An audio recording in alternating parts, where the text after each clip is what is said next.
Hello दोस्तों, आज हम बात करेंगे आपसे फिनोल के भौतिक गुणों की। क्योंकि हमने फिनोल बनाने की विधियां आपको बता दी हैं। फिनोल के भौतिक गुण।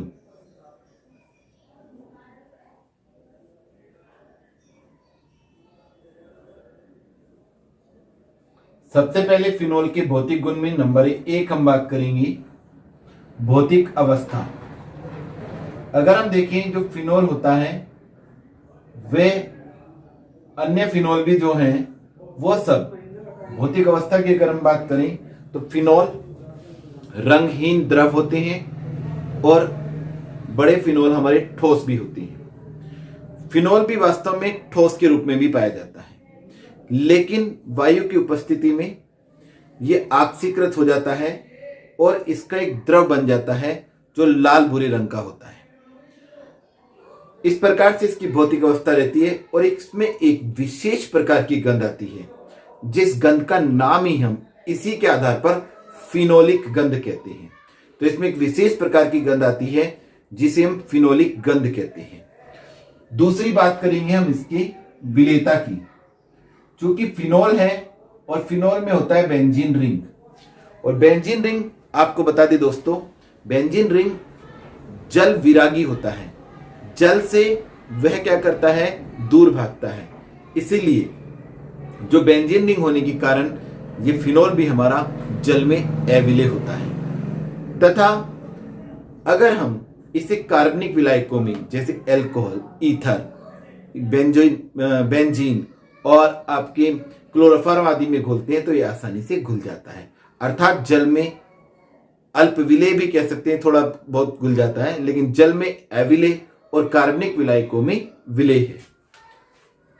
चौथी बात हम करते हैं तीसरी, क्वथनांक की। जो हमारा फिनोल का क्वथनांक होता है, अगर हम देखें तो फिनोल अपने संगत हाइड्रोकार्बन अर्थात बेंजीन और संगत हैलाइड अर्थात क्लोरोबेंजीन, इन सबसे इसका क्वथनांक अधिक होता है।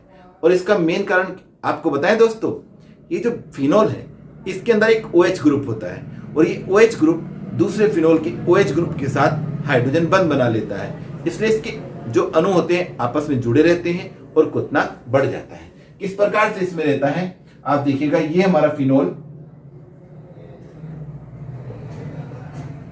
और ये हाइड्रोजन बंध,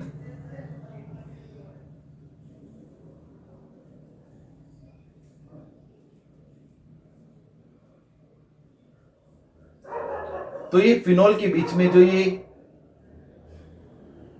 अंतराण्विक हाइड्रोजन बंध बन जाता है, इंटरमोलिक्यूलर हाइड्रोजन बॉन्ड। इसके कारण इसका क्वथनांक अधिक होता है। देखा जाता है जो फिनोल है उसका क्वथनांक क्लोरोबेंजीन से भी अधिक है और बेंजीन से भी अधिक है। बेंजीन का क्वथनांक हम देखते हैं 353 केल्विन होता है, इसका 405 केल्विन होता है और ये 455 केल्विन होता है। इस प्रकार से इनकी जो वैल्यू है आप देख रहे हैं कि ये हाइड्रोजन बंध बनने के कारण इसका क्वथनांक बढ़ जाता है। ये हो गए हमारे फिनोल के भौतिक गुण। अब हम बात करेंगे फिनोल के रासायनिक गुण की। फिनोल के रासायनिक गुण की बात अगर हम करते हैं दोस्तों, तो आपको ध्यान रखना पड़ेगा फिनोल क्या है। फिनोल एक दुर्बल अम्ल है। क्या है? दुर्बल अम्ल। इसमें हम 2-3 तरह की क्रियाएं देखेंगे। पहली, फिनोल के रासायनिक गुण हम पढ़ रहे हैं, फिनोल के रासायनिक गुण। तो पहले मैंने आपको बताया फिनोलिक समूह के कारण क्रिया, फिनोलिक समूह के कारण क्रियाएं। मान लीजिए जो OH ग्रुप है जिसे हम फिनोलिक OH कहते हैं। दूसरी, बेंजीन वलय के कारण क्रियाएं, बेंजीन रिंग के कारण क्रियाएं। और तीसरी जब हम बात करेंगे तो तीसरी क्रियाएं दोस्तों होंगी इनकी विशिष्ट अभिक्रियाएं, विशिष्ट क्रियाएं। तो ऐसे 3 भागों में हम फिनोल के रासायनिक गुणों को बांटते हैं। जब हम फिनोलिक समूह के कारण क्रियाओं की बात करते हैं तो पहली क्रिया आती है दोस्तों अम्लीय लक्षण। आपको बता दें फिनोल एक दुर्बल अम्ल है, ये नीले लिटमस को लाल कर देता है, लेकिन आप ध्यान रखेंगे ये बाइकार्बोनेट से क्रिया नहीं करता या कार्बोनेट से क्रिया नहीं करता, क्योंकि वो केवल COOH कार्बोक्सिलिक अम्लों का लक्षण होता है। तो यह कार्बोक्सिलिक एसिड वाला जो एसिड ग्रुप का परीक्षण है, बाइकार्बोनेट से क्रिया करनी, वो क्रिया नहीं देता है, लेकिन नीले लिटमस को लाल कर देता है, अर्थात यह एक दुर्बल अम्ल की तरह कार्य करता है। अगर हम इसकी क्रिया NaOH के साथ कराएं फिनोल की, तो ये हमारा अम्ल की तरह काम करेगा, एक लवण बनाएगा, क्योंकि अम्लम उन्हें कहते हैं जो क्षार के साथ क्रिया करके लवण बनाते हैं। ये हमारा अम्ल है तो ये क्षार है, और तो अब बनेगा हमारा एक लवण, तो इसमें एक लवण ही बन जाता है ONA, sodium phenoxide plus H2O। और ये सोडियम फिनोक्साइड दोस्तों, अगर इसके हम अंदर जलीय विलयन और कार्बन डाइऑक्साइड प्रवाहित कर देते हैं, तो ये हमारा लवण सोडियम फिनोक्साइड वापस फिनोल में परिवर्तित हो जाता है और NaHCO3 निकल जाता है।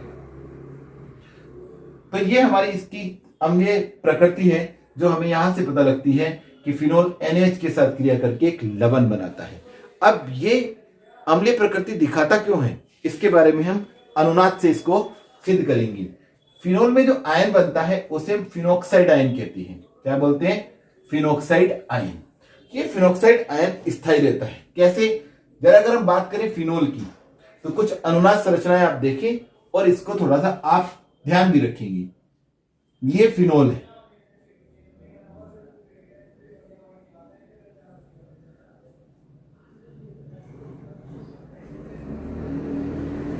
यहां हम देखिए लोन पेयर होते हैं, दो 2 4 2 6 2 8, इस तरीके से 2 lone pair.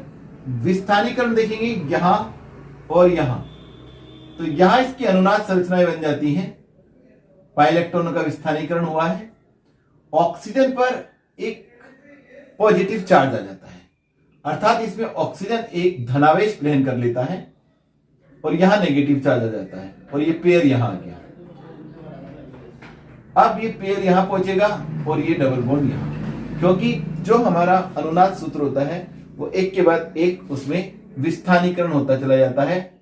Movement of pi electron आगे बढ़ते रहते हैं रिंग के अंदर, ये नेगेटिव चार्ज आ जाता है और लोन पेयर भी यहां आ जाता है। तो ये हमारा डबल बॉन्ड यहां हो जाता है और यहां पर स्थिति वही रहती है पॉजिटिव। एक इलेक्ट्रॉन फिर देखिएगा आप, यहां पे लोन पेयर यहां पहुंचेगा तो पाई इलेक्ट्रॉन यहां मूव कर जाएंगे। तो ये हमारी अनुनाद संरचनाएं बनती चली जाती हैं। ये फिनोल में है दोस्तों। तो आप देख रहे हैं कि फिनोल स्वयं में अनुनाद से स्थायी होता है। क्या होता है? अनुनाद से स्थायी होता है। यहां गए और फिर ये आगे जाता है। तो यहां हम देख रहे हैं कि दूसरा अनुनाद सूत्र इसका प्राप्त हो जाता है, जिसमें हमारा डबल बॉन्ड लेफ्ट साइड की जगह राइट साइड पे था यहां पे, और यहां लेफ्ट पे आ जाता है। तो ये अनुनाद संरचनाएं हैं और ये अनुनाद संरचनाएं के कारण ये फिनोल हमारा स्थायी रहता है। लेकिन अगर ये एक H पॉजिटिव त्याग देता है, तो देखो यहां पे O और H के बीच में धनावेश आ गया है, इसलिए जो O और H का बंध है, धनावेश आने के कारण ये बंध दुर्बल हो जाता है और एक H पॉजिटिव ये क्या कर देता है? त्याग देता है। तो स्थिति बन जाती है इस प्रकार दोस्तों। यहां पर ये अम्लीय लक्षण देखिएगा आपको अब प्रूव होने वाला है। ये OH चूंकि ये दुर्बल हो गया बंध, तो ये फिनोक्साइड आयन बनाएगा और यहां पे लोन पेयर की संख्या हो जाती है 3 प्लस H पॉजिटिव। अब ये जो फिनोक्साइड आयन है ये भी अनुनाद के द्वारा क्या हो जाता है? स्थायी हो जाता है। कैसे हो जाता है स्थायी? आप देखेंगे बिल्कुल इसी प्रकार से इसमें दिखाई दे गई। ये आपने देख लिया। अब मैं इस फिनोक्साइड आयन को यहीं पर आपको दिखा रहा हूं कि किस प्रकार से इसमें परिवर्तन होगा। दोबारा से मैं इसकी संरचनाएं बनाना नहीं चाह रहा हूं, आप इसे समझिए। ये संरचनाएं आप बना चुके होंगे। अब अगर हम देखें तो हमारी ये फिनोक्साइड आयन हो गया। अगर आप यहां पर मेरी बात ध्यान से देखेंगे, ये हमारा फिनोक्साइड आयन तैयार हो गया, ये वाला। ठीक है, आपको दोनों बनाने हैं, मैं जान के इसको नहीं बना जिससे आपको पता लगे और आपको ये भी ध्यान आ जाए कि किस प्रकार से हमें याद करना है। ये दोनों बिल्कुल एक से हैं, बस थोड़ी सी चीजें अलग हैं। यहां पे 3 लोन पेयर हो जाएंगे। एक लोन पेयर देखिए जैसे मैंने पहले मूव कराया था वैसे ही मूव कराना है, और यहां पर हमारा नेगेटिव चार्ज आ जाता है। कौन सा चार्ज आता है? Negative charge. ये नेगेटिव चार्ज यहां से, क्योंकि इलेक्ट्रॉन जब इधर जाएंगे तो इस पर एक पॉजिटिव चार्ज आएगा, वो पॉजिटिव इस नेगेटिव को क्या कर देगा, हमारा इसे न्यूट्रलाइज कर देगा, और अब यहां कोई नेगेटिव चार्ज नहीं होता। 2 लोन पेयर बचे रहते हैं, और ये बिल्कुल इसी तरीके से आगे बढ़ता रहता है। और ऑक्सीजन पर यहां आप देखिए सब जगह बिल्कुल वही स्थिति हमें दिखानी है, और जब ये वापस आता है तो ये वापस आते ही फिर आपके 3 लोन पेयर हो जाते हैं और नेगेटिव चार्ज। आपको देखिए हमने जो मूवमेंट है ये कहीं चेंज नहीं किया, बस नेगेटिव चार्ज चेंज हो रहा है। यहां से नेगेटिव चार्ज ऑर्थो पोजीशन पर, फिर पैरा पोजीशन, फिर ऑर्थो पोजीशन पर, तो ये फिर 3 अनुनाद संरचनाएं बन गई। और इसमें आप देखिए पहली जो हमारी फिनोल वाली संरचनाएं थी उनके अंदर पॉजिटिव चार्ज और नेगेटिव चार्ज दोनों थी, लेकिन इसमें केवल एक नेगेटिव चार्ज होता है, तो ये इसलिए ज्यादा स्थायी है। तो फिनोक्साइड आयन अधिक स्थायी है, इसलिए फिनोल फिनोक्साइड आयन की अवस्था में रहता है, और एक H पॉजिटिव आयन अर्थात एक प्रोटॉन आसानी से त्याग कर देता है, इसीलिए हम इसे क्या बोलते हैं, दुर्बल अम्ल कहते हैं। चलिए और फिनोलिक समूहकीय क्रियाएं देखते हैं। ये तो हो गया हमारा अम्लीय लक्षण। अब दूसरी बात, दूसरा अमोनिया के साथ क्रिया। अगर हम इसे अमोनिया के साथ जिंक क्लोराइड के साथ गर्म करते हैं लगभग 300 डिग्री सेल्सियस पर, तो हम देखते हैं फिनोल से एनिलीन बन जाती है,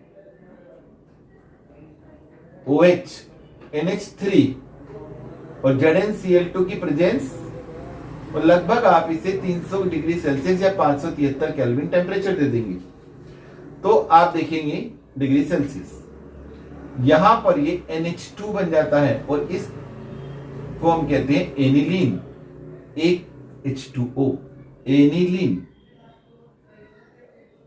तीसरी क्रिया अगर हम इसमें देखते हैं, बी पार्ट है ये इसका।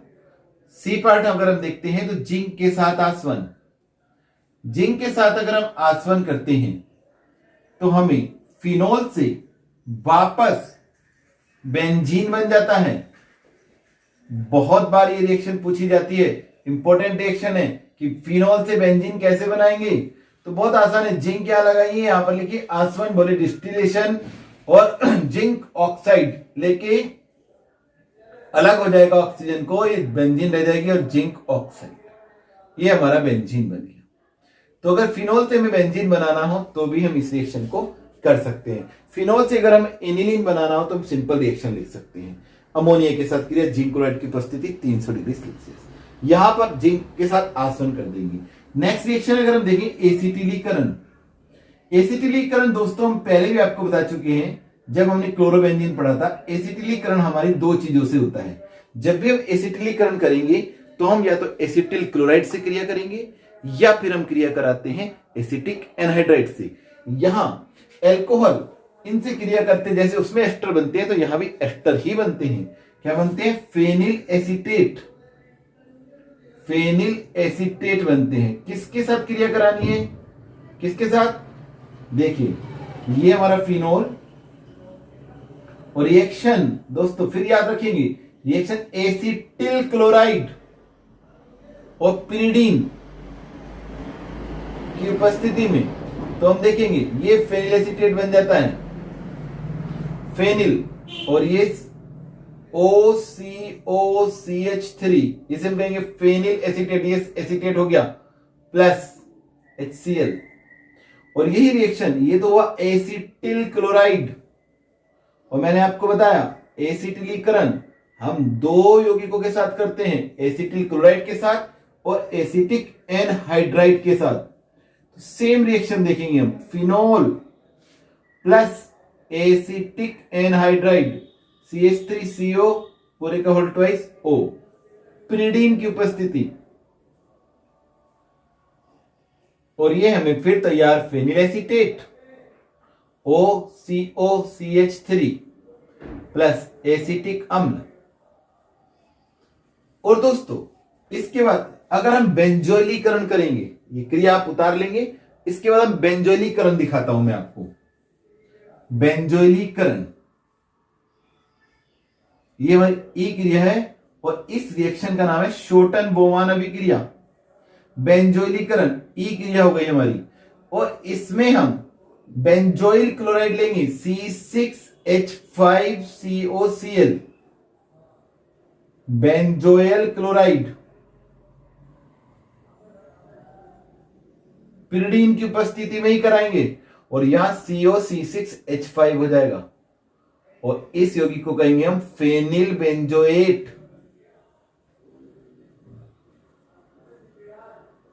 तो आप बता सकते हैं फिनोल को बेंजोइल क्लोराइड के साथ पिरिडीन की उपस्थिति में अभिक्रिया कराने पर फेनिल बेंजोएट बनता है। इस क्रिया को हम शोटन बोमान अभिक्रिया कहते हैं। शोटन बोमान ये रिएक्शन हम बेंजोइक एनहाइड्राइड के साथ भी करा सकते हैं। C6H5CO2O पिरिडीन की उपस्थिति वही सेम।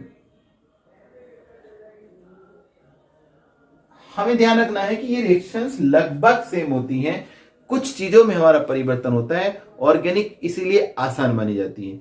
जहां परिवर्तन हो रहा है उसे आप ध्यान रखेंगे और जो एज सच अभिक्रिया आगे बढ़ रही है उसे भी आपको ध्यान रखना है। तो हम देखें एफ अभिक्रिया, ग्रिग्नार्ड अभिकर्मक से क्रिया। ग्रिग्नार्ड अभिकर्मक हम लेते हैं यहां पे C6H5MgI।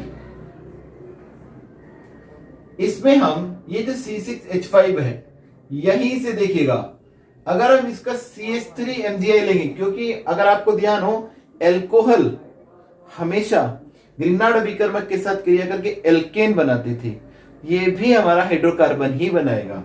और इसमें अगर हम यहां पे मैं आपको दूसरा भी दिखा देता हूं साथ के साथ, ये अगर हमने CH3MgI लिया तो बिल्कुल वही CCH5CH3 एक H यहां से लेंगे तो ये हमारा हो जाएगा C6H6 हाइड्रोकार्बन और यहां बन जाएगा मेथेन। देखिए दो क्रिया एक साथ चलाई हैं और यहां पर देखिए ये देखिए बेंजीन के साथ O रह गया तो ये हिस्सा बचा तो ये यहां जुड़ जाएगा जाकर OMgI। इसमें भी रिएक्शन करने का आसान तरीका, ध्यान रखिए कहां परिवर्तन हो रहा है। तो OMgI इसको हम कहते हैं ये phenoxy magnesium iodide, phenoxy magnesium iodide. तो इस प्रकार से ये हमारी क्रिया हुई जो फिनोलिक समूह की क्रिया है। अब हम कुछ क्रियाएं कर लेते हैं जो हमारी बेंजीन वलय की विक्रियाएं हैं। मुख्य रूप से बेंजीन रिंग की जो क्रियाएं होती हैं ये हम देखते हैं, मुख्य रूप से जो हम देखते हैं तीन तरह की होती हैं, हेलोजिनीकरण, उसके बाद हम इसे करते हैं सल्फोनीकरण और नाइट्रीकरण। मुख्य रूप से यही तीन इसमें क्रियाएं आती हैं। कभी कभी हम इसकी क्रिया को एल्कलीकरण भी लेते हैं, लेकिन यहां तीन मुख्य क्रियाएं हमें आपको दिखानी है। तो ये होगी 2 नंबर की क्रियाएं, बेंजीन रिंग की क्रियाएं।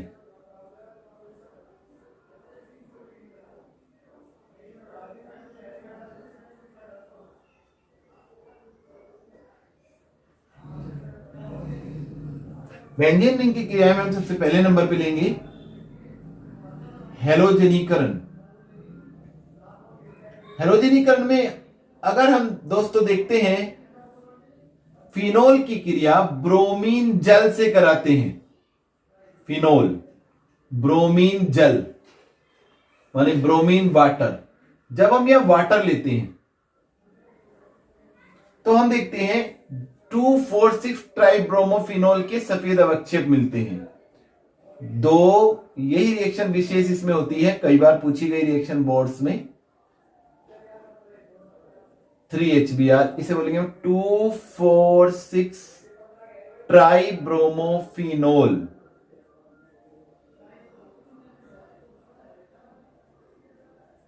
और इसके सफेद अवक्षेप प्राप्त होते हैं। लेकिन अगर यही हम क्रिया फिनोल की क्रिया ब्रोमीन से कराएं और यहां पर जो विलायक है ब्रोमीन का वो कार्बन टेट्राक्लोराइड ले लें, जल ना लें। अगर ब्रोमीन जलीय लेगा तो ये हमारे ट्राइब्रोमोफिनोल का, नहीं तो हमें ऑर्थो और पैरा डायरेक्टिंग यौगिक मिलेंगे। ऑर्थोब्रोमोफिनोल और एक मिल जाएगा हमें पैराब्रोमोफिनोल। अब आप हमारे से एक आपके दिमाग में एक बात आ जाएगी कि इन्होंने इधर तो एक ही लिया है और इधर दो दिखा दिए। असल में क्या होता है कि जो ऑर्थो पैरा डायरेक्टिंग या ऑर्थो मेटा डायरेक्टिंग या मेटा डायरेक्टिंग होती हैं तो ये हमारे मिश्रण प्राप्त होता है। तो ऑर्थो ब्रोमोफिनोल भी प्राप्त होगा और पैरा ब्रोमोफिनोल भी प्राप्त होगा, दोनों में मिलते हैं। मैंने आपको पहले भी कहा था ऑर्गेनिक में विशेष रूप से में ये नहीं देखा जाता कि ये रिएक्शन हमारी बैलेंस है या नहीं, प्रोडक्ट जो हमारे बनने हैं वो हमारे कंप्लीट आने चाहिए। इसका नाम है ऑर्थोब्रोमोफिनोल और इसे कहेंगे पैराब्रोमोफिनोल। ये हमारा हो जाता है हैलोजनीकरण। दूसरी क्रिया आती है हमारी सल्फोनीकरण बी। सल्फोनीकरण में भी हम फिनोल के साथ H2SO4 के साथ रिएक्शन करेंगे और ये दो तरीके से हमारी क्रिया हो सकती है, निम्न ताप पर और उच्च ताप पर। जब हम H2SO4 के साथ उच्च ताप पर क्रिया कराते हैं तो केवल पैरा डेरिवेटिव बनता है और निम्न ताप पर ऑर्थो डेरिवेटिव बनता है। तो इसका मुख्य जो प्रोडक्ट अगर हम देखते हैं दोस्तों तो वह पैरा प्रोडक्ट होता है इसका। तो यहां मैं आपको दोनों दिखा देता हूं। ये H2SO4 की क्रिया निम्न ताप, निम्न माने कम ताप, और ये उच्च ताप। तो निम्न ताप पर हमारा ortho hydroxy benzene sulphonic acid, ortho पे SO3H आएगा, एक पानी बाहर। और अगर हम इसे उच्च ताप पर कराएंगे तो ये हमारा para hydroxy benzene sulphonic acid, para hydroxy benzene sulphonic acid.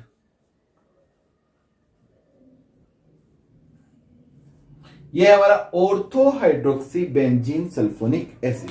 तो इस प्रकार से यह हमारा सल्फोनीकरण हो गया। अब हम इसके बाद करते हैं नाइट्रीकरण।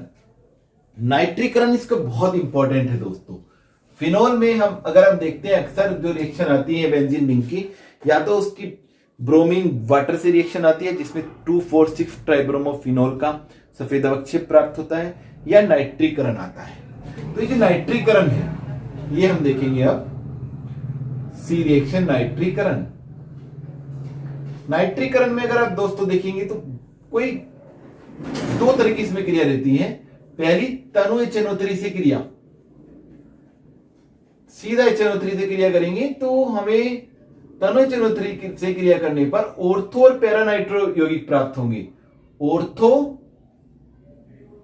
नाइट्रोफिनोल व पैरा नाइट्रोफिनोल प्राप्त होता है। कैसे बनेगा जरा देखें। ये फिनोल और यहां पर हमने तनु HNO3 एरो पर लिख देते हैं और ये देखिए दो तरह के हमारे प्रोडक्ट बन जाएंगे। फिनोल रहेगा ऑर्थो पे NO2 ग्रुप और इधर भी पैरा पे NO2 ग्रुप। दोस्तों ये क्रिया हमारी बनती है, लेकिन इससे ज्यादा इंपॉर्टेंट रिएक्शन हमारी अगली वाली है जिसे हम कहते हैं TNP बनता है। इसमें तनु HNO3 व सांद्र H2SO4 की उपस्थिति में, इसे नाइट्रेटिक मिक्सचर भी कहते हैं, नाइट्रिकारक मिक्सचर। इससे क्रिया करेंगे तो 2,4,6 ट्राई नाइट्रोफिनोल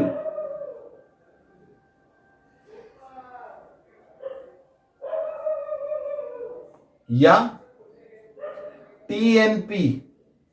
एक और नाम है इसका दोस्तों पिक्रिक अम्ल। बहुत इंपॉर्टेंट रिएक्शन है ये, पिक्रिक अम्ल बनता है। देखें कैसे रिएक्शन बनती है। बहुत आसान रिएक्शन है, कुछ नहीं है। 3 HNO3 लेंगे और एरो पे लिखेंगे H2SO4 और दोस्तों फिनोल बनाइए। और देखिए नाम देखिए 2 4 6, ये एक नंबर तो ये 2 NO2, फिर 4 पे NO2 और फिर 6 पे NO2, 2,4,6 ट्राइनाइट्रोफिनोल, पिक्रिक अम्ल भी हम इसे कहते हैं, प्लस 3H2O। ये एक विस्फोटक पदार्थ है दोस्तों। तो ये हमारी रिएक्शन हुई बेंजीन वलय की क्रियाएं। इसके बाद अगर हम इसमें एल्कलीकरण भी करते हैं तो उसमें हमारे क्रिसोल बन जाते हैं, ऑर्थोक्रिसोल और पैराक्रिसोल। चलिए वो भी करा देते हैं हम साथ के साथ। ये हमारी सी के बाद D, एल्कलीकरण।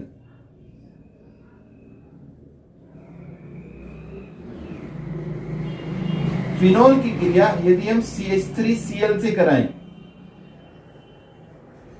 In presence of AlCl3, तो माने फिनोल को AlCl3 की उपस्थिति में मेथिल क्लोराइड के साथ गर्म करने पर हमारे ये ऑर्थो पे CH3 और एक पैरा पे CH3, इसका एक अलग ही नाम है दोस्तों। अलग क्या नाम है? क्रिसोल। तो इसे कहेंगे ऑर्थोक्रिसोल और इसे कहेंगे पैराक्रिसोल। इनका एक अलग नाम आ जाता है, ऑर्थोक्रिसोल और पैराक्रिसोल। वैसे हम इसे कह सकते हैं ऑर्थोमेथिल फिनोल और पैरामेथिल फिनोल। ठीक है, चलिए अब हम बात करें कुछ विशिष्ट क्रियाओं की। विशिष्ट क्रियाएं, चूंकि आपके लिए काफी हो गया है, तो फिनोल की विशिष्ट क्रियाएं हम आपको अगली वीडियो में बताएंगे। तो आप घर पर रहिए, सुरक्षित रहिए। कोविड का नए नए स्ट्रेन आ रहे हैं, तो आपसे निवेदन है मास्क जरूर लगाइए और दूरी जरूर रखिए। कोविड से बचने का और कोई उपाय नहीं है। घर पर रहिए, सुरक्षित रहिए और हमारे चैनल को सब्सक्राइब करिए और कमेंट बॉक्स में कमेंट भी कीजिएगा। Thank you.